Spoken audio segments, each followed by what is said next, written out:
નમસ્તે. થોડા દિવસના અંતરાલ પછી એકચ્યુઅલી માઇક ખરાબ થઈ ગયું છે. માંગેલું માઇક છે. Thank you Praveen sir. Learners YouTube channel તરફથી માઇક પ્રોવાઈડ કરવામાં આવેલ છે થોડાક સમય માટે, જ્યાં સુધી આપણું માઇક ન આવે. તો ઇંગ્લિશ ગ્રામર હું પણ શીખું જ છું હજુ. તો એક બુકમાં હું નાઉનનો કોન્સેપ્ટ જોતો હતો. આમ તો ઘણી સમયથી જોયેલો છે આ બાબત, બટ મને એવું લાગે કે કંઈક મહત્વનું છે, એટલા માટે વાત કરીએ. Noun and case. નાઉન એટલે નામ, ખબર છે આપણે 5 પ્રકારના નામ છે. ઇંગ્લિશમાં એને નાઉન કહીએ. એમાં નથી પડતા આપણે વાત કરીએ કેસની. કેસનો મતલબ થાય છે કારક. કેસનું સ્પષ્ટ ગુજરાતી કારક થાય છે. તો આપણે વાત કરશું કેટલા પ્રકારના કારક છે કેસ. અલગ રીતે એકદમ સરળ ભાષામાં કેસને સમજવાનો પ્રયત્ન કરીએ તો એક વાક્યમાં નામનો રોલ શું છે એને આપણે કેસ કહી શકીએ. દાખલા તરીકે હું ભણાવી રહ્યો છું, તો આ વાક્યમાં હું શબ્દ છે એ ભણાવવાનો કર્તા છે, તો ત્યાં હું કર્તા કારક છું, મતલબ કે હું નોમિનેટિવ કેસમાં છું. બટ તમે મને ભણાવી રહ્યા છો, તો ત્યાં તમે કર્તા કારક છો, હું કર્મકારક છું, હું કંઈ કાર્ય નથી કરતો, નિષ્ક્રિય છું, એટલે હું ઓબ્જેક્ટિવ કેસમાં છું. મારી બાઇક છે, મારી પેન છે, તો અહીંયા હું કરતાય નથી કે કર્મય નથી, અહીંયા હું માત્ર ને માત્ર એક માલિક છું, તો એ પોઝેસિવ કેસ છે. અને જ્યારે હું કોઈ મને સંબોધન કરે છે કે ભાઈ તમે અહીંયા આવો, તો હું કરતાય નથી, કર્મય નથી કે કોઈ માલિકય નથી, હું ત્યાં વોકેટિવ છું, મતલબ કે સંબોધક છું. તો નામના કેસના 4 પ્રકાર છે. એક છે નોમિનેટિવ, જે કર્તા તરીકે એક નામ કે સર્વનામનો પ્રયોગ થાય છે. ઓબ્જેક્ટિવ, કર્મકારક, મતલબ કે એક નામ કે વ્યક્તિનો કે સર્વનામનો કે જે પ્રોનાઉન છે એનો પ્રયોગ કર્મ તરીકે થાય ત્યારે ઓબ્જેક્ટિવ કેસમાં હોય છે. જ્યારે એક વ્યક્તિનો કે કોઈ જે ઓબ્જેક્ટ છે, કોઈ જે બાબત છે એનો માલિક તરીકે પ્રયોગ થયો હોય તો એને પોઝેસિવ કેસ કહેશું. અને જ્યારે કોઈ વ્યક્તિને આપણે બોલાવીએ, સંબોધન કરીએ, જેને આપણે સંબોધક વિભક્તિ કહીએ, 8મી વિભક્તિ, એને વોકેટિવ કેસ કહેવાય. તો આ 4 પ્રકારના કેસ છે. પરીક્ષામાં પ્રશ્ન કઈ રીતે નીકળે અથવા તો નીકળી શકે એને એક્ઝામ્પલથી સમજવાનો પ્રયત્ન કરશું. બટ ગ્રામર મતલબ કે ઇટ ઇઝ ટુ અન્ડરસ્ટેન્ડ, એક બાબતને સમજવાનો વિષય છે, જેને કારણે આપણે મુશ્કેલીઓ ફીલ ના થાય એક શબ્દને ઓળખવા માટે. ગ્રામર ત્યારે જ આપણે આવડતું એવું કહેવાય કે જ્યારે એક શબ્દ છે એના વિશે આપણે મેક્સિમમ માહિતી ધરાવતા હોય. હવે વાત કરીએ 4 પ્રકારના કેસ છે. કારક છે કર્તા, કર્તાકારક નોમિનેટિવ કેસ, કર્મકારક ઓબ્જેક્ટિવ કેસ, માલિકી છે, પોઝેસિવ કેસ, અને સંબોધક છે, મતલબ કે સંબોધન જ્યારે કોઈ વ્યક્તિનું કરીને બોલાવવામાં આવે છે. અહીંયા પહેલું વાક્ય છે એમાં દરેક જગ્યાએ રાજુ શબ્દનો પ્રયોગ થયો છે. તો કહેવાનો અર્થ એવો છે કે રાજુની જગ્યાએ આપણે એનું સર્વનામ પણ ઉપયોગ કરી શકીએ. Raju is a name. Raju છે એ એક નામ છે, એને ઉચ્ચારવા માટે આપણે આગળ બીજું ઓપ્શન પ્રોનાઉન છે. તો નામની જગ્યાએ દરેક જગ્યાએ પ્રોનાઉન આવી શકે. બટ નામ છે, પ્રોપર નામ છે એ ક્યારેય નહીં ફરે. પ્રોપર નામ છે એ પ્રોપર નામ જ રહેશે. બટ જ્યારે પ્રોનાઉન તરીકેનો ઉપયોગ કરશું, સર્વનામ તરીકેનો ઉપયોગ કરશું, તો આપણે એકનો એક શબ્દ છે એ કર્મમાં જેનો ઉપયોગ કરીએ, જેનો કર્તામાં ઉપયોગ કરીએ એનો આપણે કર્મમાં ઉપયોગ નહીં કરી શકીએ. સપોઝ અહીંયા આઈ આવશે તો અહીંયા ઓબ્જેક્ટિવ કેસમાં આપણે એનો મી તરીકે પ્રયોગ કરવાનો છે. તો લેટેસ્ટ ચેક કે શું છે. પહેલું વાક્ય ચકાસીએ. Raju play golf. ક્યાંક સ્પેલિંગમાં મિસ્ટેક હોય, થોડી ઘણી ગ્રામેટિકલ મિસ્ટેક હોય તો ધ્યાને દોરજો, કોન્સેપ્ટ સમજાવવા માટે છે. તો પહેલા વાક્ય ઉપર નજર કરીએ. Raju place golf.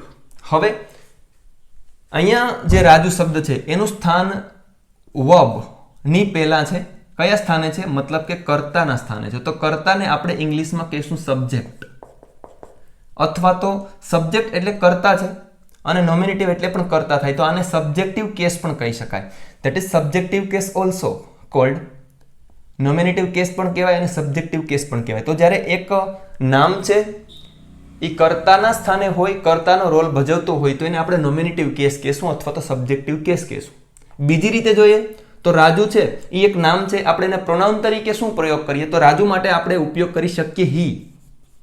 તો અહીંયા હી શબ્દ છે, થર્ડ પર્સન સિંગ્યુલર એટલે એસ લે છે, જાણીએ આપણે સારી રીતે. તો હી પ્લેસ ગોલ્ફ. તો હા હી છે એ અહીંયા કયા સ્વરૂપે થઈ ગયું? નોમિનેટિવ કેસ તરીકે થઈ ગયું. બીજું વાક્ય જોઈએ. આઈ હેલ્પ્ડ રાજુ. હવે રાજુનું સ્થાન બદલાય છે. આ વાક્યમાં વર્બ છે હેલ્પ્ડ, કોઈએ મદદ કરી છે. કોણે મદદ કરી છે? તો કે આઈએ કરી છે, એટલે આ થઈ જાય છે કર્તા. તો વાક્યનો સબ્જેક્ટ છે, સબ્જેક્ટ છે આઈ, કર્તાના સ્થાને છે, કર્તાના સ્થાને છે, એટલા માટે આને આપણે આ જગ્યાએ સેટ કરીએ છીએ કર્તાના સ્થાને. બટ હવે આગળ વધીએ કે એક માણસ જ્યારે કામ નથી કરતો તો એને કર્તા ના કહી શકાય. દાખલા તરીકે શિક્ષક વિદ્યાર્થીઓને ભણાવે છે, તો આમાં ભણાવવાની ક્રિયા શિક્ષક કરે છે, એટલા માટે ઈ કર્તા છે. બટ વિદ્યાર્થીઓ ભણી રહ્યા છે, એટલા માટે ભણવાનો કોઈ ઉલ્લેખ નથી, એટલા માટે જે વિદ્યાર્થીઓ છે એ કર્મ થશે. તો અહીંયા ધ્યાન રાખીએ કે મેં મદદ તો કરી, પણ કોને કરી? રાજુને મદદ કરી. મદદ કરવાનું કામ મેં કરેલું છે, રાજુએ નથી કર્યું, રાજુએ તો મદદ લીધી છે. એટલા માટે રાજુ અહીંયા કર્તા નહીં થાય. જે વ્યક્તિ અહીંયા કર્તા છે, કામ કરે છે, એટલા માટે કર્તાના રૂપમાં છે. પણ વાક્યમાં જ્યારે કોઈ વ્યક્તિ કર્તા નહીં હોય અને બીજો કોઈ એનો રોલ હશે તો એ કર્મકારક હશે, એનું સ્થાન કર્મ તરીકેનું હશે. તો અહીંયા રાજુ શબ્દ છે એ ઓબ્જેક્ટિવ કેસમાં છે, મતલબ કે અહીંયા વાક્યનું એ કર્મ બને છે, કર્મકારક છે. અહીંયા કર્તાકારક છે. કોણ કર્તાકારક છે? કર્તાકારક રાજુ છે. અહીંયા રાજુ કર્મકારક છે. હવે બીજી રીતે જોઈએ તો આઈ હેલ્પ રાજુ. હવે થોડી વખત રાજુ માટે આપણે પ્રોનાઉન પ્રયોગ કરવો છે, તો આઈ હેલ્પ રાજુ. રાજુ માટે આપણે અહીંયા પ્રોનાઉન વાપરેલું છે હી. હી પ્લેઝ ગોલ્ફ. હવે આઈ હેલ્પ હી, આવું બને? પોસિબલ છે? નથી પોસિબલ. કેમ? કેમ કે જો અહીંયા હીનો પ્રયોગ કરવામાં આવે તો એ વાક્ય ખોટું પડે. કેમ કે આપણી જે ખાલી જગ્યા છે, આપણી જે જરૂરિયાત છે એ ઓબ્જેક્ટિવ કેસની છે, નહીં કે સબ્જેક્ટિવ કેસની. એટલા માટે I help Raju, I help he, મેં તે મદદ કરી. હીનો મતલબ થશે તે. બટ આપણે ગુજરાતી વાક્યનું શું થશે કે મેં તેને મદદ કરી. તો તેને માટે આપણે શું વાપરીએ? હિમ. તો આઈ હેલ્પડ હિમ. અહીંયા ચકાસીએ, અહીંયા છે હિમ. આ છે કર્તાકારક. બધા જ જે સર્વનામ છે, સર્વનામના કર્તાના રૂપ છે I, first person, we first person plural singular, second person you only, third person singular for male female and things, and third person plural, ત્રીજા પુરુષ બહુવચન માટે હી વાપરીએ. તો હવે જ્યાં જ્યાં વાક્યમાં કર્તાના સ્થાને ખાલી જગ્યા હશે, પહેલી વખત વાક્યની શરૂઆતમાં અને વર્બની પહેલા ખાલી જગ્યા હશે, તો આપણે આ પ્રકારના રૂપનો પ્રયોગ કરશું. બટ અહીંયા શું છે? ઓબ્જેક્ટિવ કેસમાં જ્યાં આઈ હશે એનું મી થશે, જ્યાં યુ હશે એનું યુ જ રહેશે. એને સમજીએ. વી હશે એના માટે અસ થઈ જશે. દાખલા તરીકે વી દે હેલ્પ અસ, વી હેલ્પ ધેમ, મતલબ કે આ છે ધેમ. તો એક વસ્તુ સ્પષ્ટ યાદ રાખવાની, કંઈ પણ યાદ ના રહે તો કર્તા છે, વર્બ છે અને પછી ખાલી જગ્યા તમને જોવા મળે તો યાદ રાખવાનું કે ત્યાં કર્મકારક રૂપ આવશે.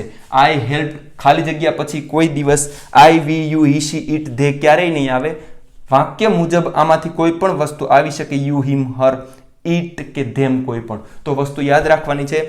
મી, યુ, હિમ, હર, ઇટ, અસ, ધેમ, આ બધા ઓબ્જેક્ટિવ કેસ છે. કોના? તો કે નોમિનેટિવ કેસના ઓબ્જેક્ટિવ કેસ. કર્તાકારક જ્યારે કર્મના જગ્યાએ સ્થાન લેશે તો એના રૂપ છે એ બદલી જશે. આગળ વધીએ. Possessive case. આ વાક્યમાં રાજુસ બુક એવું લખવામાં આવેલું છે, એપોસ્ટ્રોફી એસ છે. જ્યારે જીવિત વ્યક્તિ માટે આપણે માલિકી બતાવવાની છે, દાખલા તરીકે આ મયુર છે, તો આ મયુર છે, મયુરની પેન છે, તો આપણે એના માટે અહીંયા એપોસ્ટ્રોફ લેશું અને પછી એસ કરશું, તો આ પેન. તો આ વાત થઈ ગઈ મયુરની પેન. છઠ્ઠી વિભક્તિ નોની ના માટે ઇંગ્લિશમાં જો કોઈ જીવિત વ્યક્તિ છે તો એને એપોસ્ટ્રોફી એસ લેવામાં આવશે. આના માટે બહુ ડીપ કોન્સેપ્ટ છે, અહીંયા આપણે શોર્ટમાં સમજીએ. બટ હવે જ્યારે કોઈ નિર્જીવ વસ્તુને આગળ લેવી છે કે પેન કોની છે, તો જો પેન આગળ આવશે તો એપોસ્ટ્રોફી એસ નીકળી અને અહીંયા મયુર છે એ પાછળ જતો રહેશે, એટલે પેન ઓફ મયુર. તો મયુરની પેન અને મયુર્સ પેન, આ આપણે સારી રીતે જાણીએ. તો અહીંયા જે મયુર શબ્દ છે, અહીંયા જે રાજુ શબ્દ છે એ નથી તો ઓબ્જેક્ટિવ કેસમાં, નથી તો નોમિનેટિવ કેસમાં. અહીંયા માલિકી દર્શાવે છે, બુકનો માલિક છે એટલા માટે. તો આ છે પોઝેસિવ કેસ, મતલબ કે માલિકી દર્શાવે એટલા માટે. હવે માલિકી દર્શાવવા માટે કયા શબ્દ આપણે પ્રોનાઉનમાં વાપરીએ? તો કે રાજુસ બુક એટલે કોની બુક છે? તો કે રાજુ કોણ છે? તો કે રાજુ હી છે કર્તામાં. કોને બુક આપી? તો કે હિમ. મેં રાજુને બુક આપી. તો હવે બુક કોની થઈ જશે? તો કે હિઝ બુક. તો અહીંયા આપણે આવું કરી શકીએ, ધીસ ઇઝ હિઝ બુક. અહીંયા આપણે હિમ બુક નહીં કરી શકીએ, અહીંયા આપણે હી બુક નહીં કરી શકીએ. કેમ? કેમ કે જ્યારે પોઝેસિવ કેસની જગ્યાએ ખાલી જગ્યા હોય અથવા તો આપણે પુટ આઉટ કરવાનું હોય તો ફરજિયાતપણે પોઝેસિવ કેસનું કોઈ પણ રૂપ છે એને પસંદ કરવું પડે. આઈ હોપ કે સમજાતું હોય. અહીંયા રાજુ કમ હિયર, રાજુ અહીંયા આવો. અહીંયા એક કોઈ વ્યક્તિને બોલાવવા માટેની વાત છે, તો સામાન્ય વાત છે કે રાજુ અહીંયા આવ. તો અહીંયા રાજુ છે એના પછી અલ્પ વિરામ મૂકી દેવામાં આવેલું છે, સંબોધન પછી થોડીક વિરામ લેવામાં આવે એટલા માટે. તો આવી જગ્યાએ લેટ્સ પ્લે રાજુ, ચાલો આપણે રમીએ. તો જ્યારે કોઈ વ્યક્તિને બોલાવવામાં આવતો હોય છે તો એને આપણે કહેશું વોકેટિવ કેસ. તો આઈ થિંક તમે એક એક્ઝામ્પલથી બધી બાબતો સમજી ગયા હોય. હવે દરેક એક્ઝામ્પલની સાથે જોઈ લઈએ કે હી ઇટ્સ મેંગો, રાજુ કેરી ખાય છે. કર્તાના સ્થાને ખાલી જગ્યા છે સબ્જેક્ટિવ કેસમાં, એટલા માટે આપણે કોઈ દિવસ નહીં કહી શકીએ કે હિમ ઇટ્સ મેંગો. જો અહીંયા ખાલી જગ્યા હશે તો અહીંયા હી જ આવશે, હિમ પણ નહીં આવે, હીઝ પણ નહીં આવે, કંઈ પણ નહીં આવે. યુ સિંગ સોંગ, યાદ રાખીએ અહીંયા ધ્યાન આપજો કે યુ અને યુ નાઉન તરીકે વાત નથી થતી. જ્યારે પ્રોનાઉન તરીકે બીજા પુરુષની પસંદગી થાય ત્યારે બંને રૂપ સમાન છે. Check it. You sing a song, યુનું રૂપ સમાન. સિંગ આ સબ્જેક્ટિવ કેસ છે, આ વર્બ છે અને આ એનો ઓબ્જેક્ટ છે. તો યુ સિંગ સોંગ કહેવાનો મતલબ એવો છે કે યુ છે એ દરેક જગ્યાએ યુ રહેશે. દાખલા તરીકે હું એવું વાક્ય બનાવું, અહીંયા you second sentence, I called you. યુનું રૂપ સમાન હોવાના કારણે ઓબ્જેક્ટિવ કેસની જગ્યાએ એની ખાલી જગ્યા હોવા છતાં પણ અહીંયા યુ જ રહેશે અને સબ્જેક્ટિવના સ્થાને ખાલી જગ્યા હોવા છતાં પણ યુ જ રહેશે. કેમ કે બંનેના સબ્જેક્ટિવ અને ઓબ્જેક્ટિવ રૂપ સમાન છે. એટલા માટે યુ છે એ અહીંયા યુ છે, બટ આને કર્તાકારક નહીં કહીએ, અહીંયા ઓબ્જેક્ટિવ કેસમાં છે. અહીંયા આ યુ છે એ સબ્જેક્ટિવ કેસમાં છે. આ ગ્રામેટિકલ ફરક છે, બટ એનો દેખાવ એક જ છે, એનું બીજું રૂપ નથી બનાવવામાં આવેલ. એટલા માટે યુ સમાન છે, યાદ રાખીએ. મહત્વની વાત છે I and he will go. જોજો વાતને તમે, I and he will go. વાક્યને તપાસીએ. ગો મતલબ કે અહીંયા ક્રિયા છે એના કરનાર છે હી અને આઈ. તો હી અને આઈ કયા કેસમાં છે? નોમિનેટિવ કેસમાં છે. એટલા માટે કર્તાના રૂપ અહીંયા મૂકવા પડે. બટ નીચેનું વાક્ય જોઈએ સડનલી તો ખોટું પડશે. Me and him will go, આ ખોટું પડશે. કેમ કે અહીંયા ગો છે, અહીંયા ખાલી જગ્યા બંને જગ્યાએ કર્તાના સ્થાને છે. એટલે આપણે કોઈ પણ કર્તાનો જે કર્તાકારક છે પ્રનાઉન એને પકડી શકીએ. અહીંયા મી લીધેલું છે તો મી ઓબ્જેક્ટિવ કેસમાં છે, તો અહીંયા મી છે એ કોઈ દિવસ આવી શકે નહીં. એટલા માટે આઈ એન્ડ હિમ છે એ કયા કેસનું છે? ઓબ્જેક્ટિવ કેસનું છે. પણ આપણે કયું પસંદ કરવાનું છે? સબ્જેક્ટિવ કેસનું. તો I and he will go. હવે આ વાક્ય સાચું પડે, આ અહીંયા આવી શકે નહીં. આઈ હોપ કે તમે સમજતા હોય. You and me will sing, you and me will sing. શું ભૂલ છે આ વાક્યમાં? ગાવાના છે કોઈ બે વ્યક્તિઓ, બટ આ સબ્જેક્ટિવ કેસ હોય કે ઓબ્જેક્ટિવ કેસ, યુ હોય એટલે એ સાચું જ પડવાનું છે. બટ આ મી છે એ ઓબ્જેક્ટિવ કેસનું છે. અહીંયા કર્તાના સ્થાને વર્બની પહેલા જગ્યા છે એટલે you and I will sing a song. તો યાદ રાખીએ નોમિનેટિવ કેસનું રૂપ હોય એ ક્યારે મૂકવું. હવે કેટલાક વાક્ય ચકાસીએ. આઈ હેલ્પડ હિમ, મેં તેને મદદ કરી. હવે આઈ હેલ્પડ હિમ આગળ જેમ વાત કરી આ વાક્યને આપણે સમજીએ કે હી લઈએ તો ખોટું પડે. કેમ કે હી છે, ધે છે, આ બધા અહીંયા ના આવી શકે. કેમ કે ઓબ્જેક્ટિવ કેસમાં વર્બની પછી ખાલી જગ્યા હોય તો તમે વાક્યની અનુકૂળતા મુજબ ઓબ્જેક્ટિવ કેસનું કોઈ પણ પ્રોનાઉનને પસંદ કરી શકો. આઈ હેલ્પડ હી. હવે વાતને સમજજો.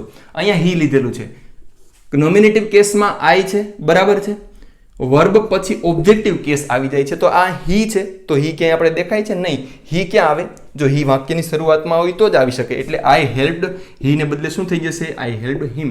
મેં તેને મદદ કરી, મેં તે મદદ કરી એવું કઈ વાક્યનો અર્થ થતો નથી. આઈ હેલ્પડ હિમ, મેં તેને મદદ કરી. આઈ હેલ્પડ હી, હી નહીં આવી શકે કેમ કે અહીંયા ખાલી જગ્યા છે ત્યાં ઓબ્જેક્ટિવ કેસ છે. એટલા માટે him eats mango, him eats mango ક્યાં કેસ છે? હી નો ઓબ્જેક્ટિવ કેસ છે એટલે અહીંયા નહીં આવી શકે. હિમની જગ્યાએ આપણે શું મૂકીએ? He eats mango. I called you વાત કરીએ આપણે. આ યુ છે એ ઓબ્જેક્ટિવ કેસમાં છે. હવે તમે આને ચેન્જ કરીને પ્રયત્ન કરો. યુ ને પહેલા લેવું છે. You cold I. યુ અહીંયા આપણે લખીએ યુ, કોલ્ડ આઈ. વાક્ય અત્યારે સાચું છે, યુ તો ક્યાંય જશે તો યુ જ રહેશે, કેમ કે રૂપ બંનેના સમાન છે એટલા માટે. બટ જ્યારે અહીંયા આઈ લેવાની વાત આવશે તો આપણે આઈ નહીં લઈ શકીએ, યુ કોલ્ડ મી થઈ જશે. કેમ કે વાક્ય છે એમાં અહીંયા ઓબ્જેક્ટિવ કેસમાં બાબત થાય છે એટલા માટે. યુ કોલ્ડ મી આ સાચું સેન્ટેન્સ, યુ કોલ્ડ આઈ આ પણ કેવું સેન્ટેન્સ થશે? ખોટું થશે. કેમ કે અહીંયા આઈ ના આવી શકે, અહીંયા શું આવી શકે?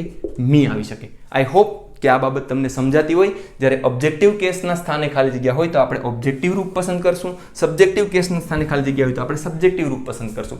પોઝેસિવ કેસ ઘણું સમજવા લાયક છે. આ કોન્સેપ્ટ બહુ મહત્વનો છે મારી દ્રષ્ટિએ, ઇંગ્લિશ ગ્રામરમાં સૌથી વધારે મહત્વનો છે according to pronoun. Raju's book, રાજુની બુક આગળ વાત કરી દીધી. હવે આપણે નિર્જીવ વસ્તુને આગળ લેશું તો એફ ઓફ લગાડશું તો બુક ઓફ રાજુ. માલિકીનું પોઝેસિવ રૂપ છે, રાજુની બુક તો છે પણ મારે એવું કેવું છે કે તેની બુક છે તો આપણે હિઝ વાપરશું. હવે અહીંયા આપણે એવો દુસ્સાહસ કરીએ કે હિમ બુક તો ખોટું પડે. કેમ કે હિમ છે એ ઓબ્જેક્ટિવ કેસ માત્રમાં વાપરી શકાય, બટ અહીંયા આપણી જરૂરિયાત પોઝેસિવ કેસની છે એટલા માટે ખાલી જગ્યામાં વસ્તુ હોય અને એની પહેલા ખાલી જગ્યા હોય તો આપણે ઓબ્જેક્ટિવ કેસનું રૂપ ના વાપરી શકીએ, અહીંયા એને પોઝેસિવ વાપરવું પડે. બોયસ વોચ, વાક્યમાં નજર કરજો, એપોસ્ટ્રોફી એસ એક છોકરાની ઘડિયાળ છે. Boys room, apostrophe S boy એક વચન છે, એક છોકરાને કોઈનો રૂમ છે. આપણે રૂમ બનાવવું તો કેવી રીતે બનાવશું? Room of boy. સાચું. બટ હવે અહીંયા બહુવચન છે, એની આગળ એપોસ્ટ્રોફ છે અને રૂમ છે. જો વાય પછી તરત એપોસ્ટ્રોફી એસ હોય તો એક વચનની વાત થઈ જાય. કોઈ એક જ છોકરાનો રૂમ છે, બટ એકથી વધારે છોકરાઓ જ્યારે શેરિંગમાં સાથે રહેતા હોય ત્યારે આપણે બહુવચન ફરજિયાતપણે લેવું પડે. તો આવી પરિસ્થિતિમાં વારંવાર આ વાત રિપીટ કરું છું, પરીક્ષામાં પણ પૂછાયેલ છે કે એપોસ્ટ્રોફને આગળ લઈ જવાનો છે માત્ર એટલા માટે એકથી વધારે છોકરાઓનો રૂમ થઈ જશે. જો અહીંયા લેવામાં આવે તો એકનો જ રૂમ છે. અહીંયા બે બાબતો પોસિબલ છે, રૂમ એકનોય હોઈ શકે, રૂમ બેનો પણ હોઈ શકે, એટલે બંને વાક્ય સાચા પડે. બટ હોસ્ટેલ એક છોકરાની ના હોઈ શકે એટલા માટે બોયઝ હોસ્ટેલ કે ગર્લ્સ હોસ્ટેલમાં હંમેશાના માટે એસ પછી એપોસ્ટ્રોફ લેવાનું છે, એપોસ્ટ્રોફી એસ અને એસ એપોસ્ટ્રોફ. તો યાદ રાખીએ આ કોન્સેપ્ટને. દાખલા તરીકે બોયઝ રૂમ હોય તો બોયઝ માટે એકથી બહુવચન છે તો એના માટે પ્રોનાઉન કયું પ્રયોગ કરીએ આપણે? There room. કોઈ એક છોકરાનું રૂમ છે તો શું કહીએ આપણે? His room. કહેવાનો મતલબ એવો છે કે આ બધા પોઝેસિવ કેસના પ્રોનાઉન છે. હવે વાત કરીએ વોકેટિવ કેસ. અહીંયા કંઈ નથી. Let's play Raju. માત્ર ને માત્ર કોઈનું સંબોધન કરીએ તો આવી સ્થિતિમાં એક વ્યક્તિનું નામ છે એ માત્ર ને માત્ર વોકેટિવ સંબોધક અર્થ છે. Are you going Raju? શું તું જઈ રહ્યો છે? સુનિલ, સંબોધન કર્યું સુનિલ, પ્લીઝ લિસન મી, મહેરબાની કરીને મને સાંભળ. તો આ વાત હતી કેસની, નોમિનેટિવ કેસ, પોઝેસિવ કેસ અને વોકેટિવ કેસ. આઈ હોપ કે થોડું ઘણી બાબતો છે એ તમને આમાંથી જાણવા મળી હોય. ઇંગ્લિશ છે એ ઇન્ટરેસ્ટનો વિષય છે. આજ પણ હું બુકો લઈ અને નાઉનના કોન્સેપ્ટમાં મને પણ ઘણું જોવા મળે છે. એટલે એવું ક્યારેય માઇન્ડમાં નહીં રાખવાનું કે મને આવડી ગયું છે. સતત ને સતત શીખતા રહેવું જોઈએ. Thank you so much.